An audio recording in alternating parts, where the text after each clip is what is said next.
Hello guys, welcome to talk point. మీలో చాలామంది ఎంఎస్కి plan చేస్తూ ఉంటారు. మీలో చాలామంది ఇంకా ఇంజనీరింగ్ చదువుతూ ఉంటారు. ఎంఎస్కి ప్లాన్ చేయడం అంటే ప్రొసీజర్ తెలిసిన తర్వాత ఎంత ఈజీ పనో, ప్రొసీజర్ తెలియకపోతే అంత తికమగ్గా అంత కష్టంగా ఉంటాయి. కొన్నిసార్లు మనకి కావాల్సిన యూనివర్సిటీలో అడ్మిషన్ కొన్ని చిన్న తప్పుల వల్ల పోగొట్టుకోవాల్సి వస్తుంది. దానివల్ల ఒక 1 year దాకా వేస్ట్ చేయాల్సిన పరిస్థితి వస్తుంది. సో అలాంటి బాధ ఏం లేకుండా నేను ఎంఎస్కి ఎలా ప్లాన్ చేయాలి అనే ఒక క్లియర్ రోడ్ మ్యాప్ ఇస్తాను. ఫస్ట్లీ యూఎస్కి ఎంఎస్ ఎలా ప్లాన్ చేయాలి దాని మీద ఫోకస్ చేద్దాం. తర్వాత యూకే, తర్వాత కెనడా, తర్వాత ఆస్ట్రేలియా, ఇలా కంట్రీ బై కంట్రీ వెళ్దాం. జర్మనీ, స్విట్జర్లాండ్, ఫ్రాన్స్ ఎక్సెట్రా, ఇలా కంట్రీ బై కంట్రీ వెళ్దాం. అండ్ ఇది కూడా స్పెసిఫిక్గా బీటెక్ కోర్సెస్ చేసే వాళ్ళకి. So let's get into the video. First thing ఏంటంటే it's important to maintain a good academic percentage for the 4 years. ఖచ్చితంగా 60-65 దాటేలా చూడండి. ఎందుకంటే ఒక్కసారి 60 బిలో పడితే పర్సంటేజ్ చాలా యూనివర్సిటీస్ ఫిల్టర్ చేసేటప్పుడు ఈజీగా రిజెక్ట్ చేస్తాయి. తర్వాత ఏంటంటే ఇప్పుడు కావాల్సిన డాక్యుమెంట్స్ ఏంటో చూద్దాం. ఫస్ట్లీ మీరు మీ ఫైనాన్సెస్ కరెక్ట్గా ఉండాలో చూసుకోవాలి. అంటే ఆ యూనివర్సిటీ ఎఫర్ట్ చేయగలుగుతామా లేదా, లేకపోతే మీకు కావాల్సిన కోర్స్ ఆ యూనివర్సిటీలో ఉందా లేదా, ఉన్నా సరే ఆ యూనివర్సిటీని ఎఫర్ట్ చేయగలమా లేదా, ఎఫర్ట్ చేయగలిగినా సరే ఒకసారి అప్లికేషన్ పెడితే ఖచ్చితంగా అడ్మిషన్ వస్తుందా లేదా, అడ్మిషన్ రాకపోతే బ్యాకప్ ప్లాన్ ఏంటి, ఇలాగ బేరీజు వేసుకొని మీరు అప్లై చేయాల్సి వస్తుంది. సో దానికోసం ఫస్ట్లీ మీరు మీ ఫైనాన్సెస్ని మీరు ఎంత ఎఫర్ట్ చేయగలరు, మీరు ఎంత మనీ పెట్టగలరు, ఇలాంటి డిస్కషన్ మీ పేరెంట్స్తో పెట్టండి. మీ ప్రాపర్టీస్ ఒకసారి ఎవాల్యుయేట్ చేసుకోండి, రీవాల్యుయేట్ చేసుకోండి. ఒకసారి బ్యాంక్కి వెళ్ళి మీ ప్రాపర్టీ వాల్యూ ఎంత ఉంది, దాంట్లో మీరు లోన్కి ఎంత ఎలిజిబుల్, ఇలాంటి దాని మీద ఒక సర్వే చేయండి. ఆ తర్వాత కావాల్సింది passport. It's a simple process. ఒక మ్యాక్సిమం వారం టు 10 days పట్టుద్దేమో. నేను 2018లో అప్లై చేసినప్పుడు it took me 15 days. But ఇప్పుడు ప్రొసీజర్ ఎలా ఉందో తెలియదు. ఇక్కడి నుంచి అసలైన ప్రాసెస్ స్టార్ట్ అవుతుంది. IELTS అండ్ GRE ఎగ్జామినేషన్స్ ఖచ్చితంగా ఇవ్వాలి. మీరు యూఎస్కి అప్లై చేసుకున్నట్టయితే చాలా యూనివర్సిటీస్ మంచి IELTS స్కోర్ అండ్ GRE స్కోర్ని ఖచ్చితంగా చూస్తాయి.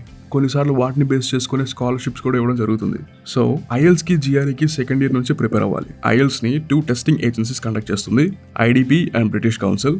మీకు బాగా ఇంగ్లీష్ వొకాబులరీ మీద లేకపోతే ఇంగ్లీష్ లాంగ్వేజ్ మీద పట్టుంటే IELTSని క్రాక్ చేయడం, IELTSలో మంచి స్కోర్ కొట్టడం చాలా ఈజీ. మీరు కనుక బిగినర్ కానీ లేకపోతే కాస్త తడబడ్డం కానీ ఉంటే ఖచ్చితంగా 2-3 months టైం తీసుకొని ప్రిపేర్ అవ్వాలి. నా అడ్వైస్ ఏంటంటే బయట ఎక్కడో వెళ్ళి కోచింగ్ సెంటర్లో జాయిన్ అవ్వడం కంటే ఇంట్లో IELTSonlinetest.com అనే వెబ్సైట్లో ఫ్రీ టెస్ట్ ఉంటాయి. లింక్ కూడా కింద ఇస్తాను. దాంట్లో చాలా ప్రాక్టీస్ టెస్ట్ ఫ్రీగా ఉంచారు. దాంట్లో మీరు ప్రిపేర్ అయితే చాలా బెస్ట్ అని నా ఉద్దేశం. దాంట్లో మీరు ప్రిపేర్ అయితే చాలు అని నా అడ్వైస్. ఏదో కోచింగ్ సెంటర్లో జాయిన్ అయ్యి 30,000-40,000 తగలేసుకోవడం కంటే దిస్ ద బెస్ట్ వే. మీకు మీరే ఎవాల్యుయేట్ చేసుకోవచ్చు. అండ్ GRE అంటారా, అది కొన్నిసార్లు ఒక కోచింగ్ ట్యూటర్ ఖచ్చితంగా ఉండాలి. లైక్ మీరు కనుక ఇంగ్లీష్ వొకాబులరీలో మ్యాథ్స్లో వీక్ అయి ఉంటే, బట్ నార్మల్గా అయితే అక్కర్లేదు. సో ఈ 2 exams చాలా ఇంపార్టెంట్ ఎగ్జామ్స్ కాబట్టి, అండ్ వాటి ఫీ కూడా చాలా ఎక్కువ కాబట్టి IELTS is around 14,000 and GRE is around 15,000. So మాటికి మీరు మళ్ళీ రాయకుండా ఒక టైం తీసుకొని, ఒక 6 months అలా టైం తీసుకొని రెండింటికి సైమల్టేనియస్గా ప్రిపేర్ అవ్వండి. ఇవ్వండి ఎగ్జామ్. ఖచ్చితంగా 6.5 అబోవ్ వచ్చేలా చూసుకోండి IELTSలో.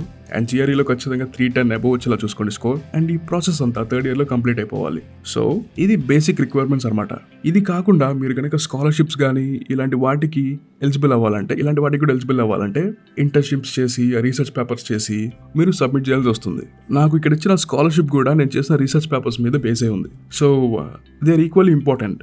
మనకి ఇండియాలో, మన ఇండియా ఎడ్యుకేషన్లో వీటి మీద పెద్ద ఎంఫసిస్ చేయరు, ఇంటర్న్షిప్స్ మీద లేకపోతే. బట్ ఒకసారి యూస్ వచ్చాక మీతో చదువుకునే చాలా మంది స్టూడెంట్స్ గ్యారంటీగా ఎన్నో రీసెర్చ్ పేపర్స్, ఎన్నో ఇంటర్న్షిప్స్ చేసి ఉంటారు. ఇండియన్ ఇంజనీరింగ్ కాలేజెస్లో దాని మీద అసలు దృష్టి పెట్టరు. సో మీరు ఇనిషియేటివ్ తీసుకొని మీరు ఇంటర్న్షిప్స్ చేయడం, మీరు రీసెర్చ్ పేపర్స్ ప్రిపేర్ చేయడం, లేదా మీ కోర్ సబ్జెక్ట్ మీద ఏదైనా పార్ట్ టైం చేయడం, ప్రాజెక్ట్స్ చేయడం, ఇలాంటివి చేస్తూ ఉంటే మీ రెజ్యూమ్కి వెయిట్ ఎక్కువ యాడ్ అవుతూ ఉంటుంది. అడ్మిషన్ కమిటీకి it looks very impressive. So time and ఓపిక ఉంటే మేక్ ఎ గుడ్ రెజ్యూమ్. ఆ గుడ్ రెజ్యూమ్కి కావాల్సింది research papers and internships etcetera, projects etcetera. ఆ తర్వాత పర్సనల్ స్టేట్మెంట్ కూడా కావాలి, ఆర్ స్టేట్మెంట్ ఆఫ్ పర్పస్ అని కూడా పిలుస్తూ ఉంటారు. సో దీనికి అంటే మీరు తీసుకున్న కోర్ సబ్జెక్ట్ మీద మీకు ఎంత ఇంట్రెస్ట్ ఉంది, ఎలా ఇంట్రెస్ట్ వచ్చింది, ఏం చేద్దాం అనుకుంటున్నారు, ఇలాగా like it's a motivational SI about your self అనమాట. వీటిని ప్రిపేర్ చేసే కన్సల్టెన్సీస్ బయట చాలానే ఉన్నాయి. మీరు కూడా ప్రిపేర్ చేసుకోవచ్చు. ఆన్లైన్లో చాలా శాంపుల్స్ ఉంటాయి. You can tweak them. You could prepare your own SOP. So ఇప్పుడు మన దగ్గర పాస్పోర్ట్ రెడీగా ఉంది, IELTS స్కోర్ రెడీగా ఉంది, GRE స్కోర్ రెడీగా ఉంది. రెజ్యూమ్ రెడీగా ఉంది, స్టేట్మెంట్ ఆఫ్ పర్పస్ రెడీగా ఉంది, ఇంటర్న్షిప్స్ రెడీగా ఉన్నాయి, రీసెర్చ్ పేపర్స్ రెడీగా ఉన్నాయి, అడిషనల్ డాక్యుమెంట్స్ లాగా. సో ఇప్పుడు మనం చూసుకోవాల్సింది ఏంటంటే ఏ యూనివర్సిటీని మనం ఎఫర్ట్ చేయగలం. ఒకటి ఏంటంటే మన రెజ్యూమ్ ఎంత బాగున్నా, మనకి ఎంత ఎక్స్పీరియన్స్ ఉన్నా, లేకపోతే మనం ఎంత ఎకడమికల్లీ బ్రైట్ అయినా డబ్బు లేకపోవడం వల్ల కొన్నిసార్లు మనకు కావాల్సిన యూనివర్సిటీకి వెళ్ళలేకపోతాం. అండ్ యూఎస్లో universities they very costly. So ప్రతి యూనివర్సిటీకి అప్లై చేసి మళ్ళీ ఆ యూనివర్సిటీ అప్లికేషన్ ఫీ 5,000 to 7,000 ఉంటుంది. అలా డబ్బులు తగలేసుకోవడం కంటే my advice is to filter the universities according to budget. లేదు పర్లేదు ఒకసారి ట్రై చేస్తాం, స్కాలర్షిప్ వస్తాయేమో అని ట్రై చేయాలనుకుంటే you can go for that, well and good. So మనం ప్రతి యూనివర్సిటీ వెబ్సైట్కి వెళ్ళి వాటి యూనివర్సిటీ ఫీ చూసి అదో పెద్ద ప్రొసీజర్ కాబట్టి కొన్ని వెబ్సైట్స్ ఉన్నాయి లైక్ యాకెట్, మాస్టర్స్ పోర్టల్, స్టడీ శిక్ష అబ్రాడ్ అని కింద లింక్స్ కూడా ఉన్నాయి. వీటిలో ఏంటంటే మీరు మీ కోర్స్కి తగ్గట్టు, మీ అఫోర్డబిలిటీకి తగ్గట్టు, మీ IELTS స్కోర్కి తగ్గట్టు, GREకి తగ్గట్టు ఫిల్టర్స్ ఉంటాయి. You could use them and filter చేసుకోవచ్చు. దాంతోపాటు ఎంట్రీ రిక్వైర్మెంట్స్ ఏంటి, మీరు ఎలిజిబుల్లా కాదని కూడా ఒక ఐడియా అయితే మీకు వస్తుంది. అంటే ఇది పర్టికులర్గా ఫుల్లీ ట్రాన్స్పరెంట్ అండ్ జెన్యూన్ అని చెప్పను, మరి దగ్గరగా ఈ వెబ్సైట్స్లో చెప్పినట్టు యూనివర్సిటీస్ ఫీజు అన్ని అంతే ఉంటాయి. సో ఒకసారి మీకు ఈ ఓవర్వ్యూ చూసాక ఒకసారి వెబ్సైట్కి వెళ్ళి మళ్ళీ చూసుకోండి. అంటే వందలాది యూనివర్సిటీస్ యొక్క వెబ్సైట్ చెక్ చేయడం కంటే ఫిల్టర్ చేసుకొని మీకు బడ్జెట్ తగ్గట్టు ఫిల్టర్ చేసుకున్న తర్వాత వచ్చే ఆ 20 యూనివర్సిటీస్ సర్చ్ చేయడం ఇంకా ఈజీ. ఒకసారి ఎంట్రీ రిక్వైర్మెంట్స్ చెక్ చేసుకున్నాక, అప్లికేషన్ ఫీ చెక్ చేసుకున్నాక యూనివర్సిటీ వెబ్సైట్కి వెళ్ళి అప్లై చేసుకోవాలి. IELTS స్కోర్ అండ్ GRE స్కోర్ని మీరు టెస్టింగ్ ఏజెన్సీస్ ద్వారా రిపోర్ట్ చేయాల్సి వస్తుంది. అది మళ్ళీ ఇంకో వీడియోలో చెప్తాను. ప్రతిదీ కరెక్ట్గా ఇవ్వాలి. మీ పేరు, మీ surname, everything should be intact అనమాట. అవే డీటెయిల్స్ని రేపు వీసాకు కూడా యూజ్ చేస్తారు కాబట్టి తప్పులేం జరగకుండా జస్ట్ బి కేర్ఫుల్ అంతే. యూనివర్సిటీకి అప్లికేషన్ ఎలా ఫిల్ చేయాలి, IELTS నుంచి స్కోర్స్ ఎలా రిపోర్ట్ చేయాలి, ఇలాంటి టాపిక్స్ అని మళ్ళీ నెక్స్ట్ వీడియోలో డిస్కస్ చేద్దాం. బట్ బేసిక్ స్టెప్స్ అయితే ఇవి. Prepare your passport.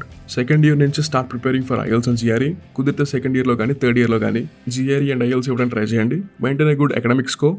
అడిషనల్ డాక్యుమెంట్స్గా you can prepare your research papers or internships. And one more important thing ఏంటంటే సెప్టెంబర్ 2022కి మీరు యూనివర్సిటీకి అప్లై చేద్దాం అనుకున్నారనుకోండి, దానికి అప్లికేషన్ డెడ్ లైన్స్ డిసెంబర్ 2021లో కానీ నవంబర్ 2021లో కానీ ఎండ్ అవుతాయి.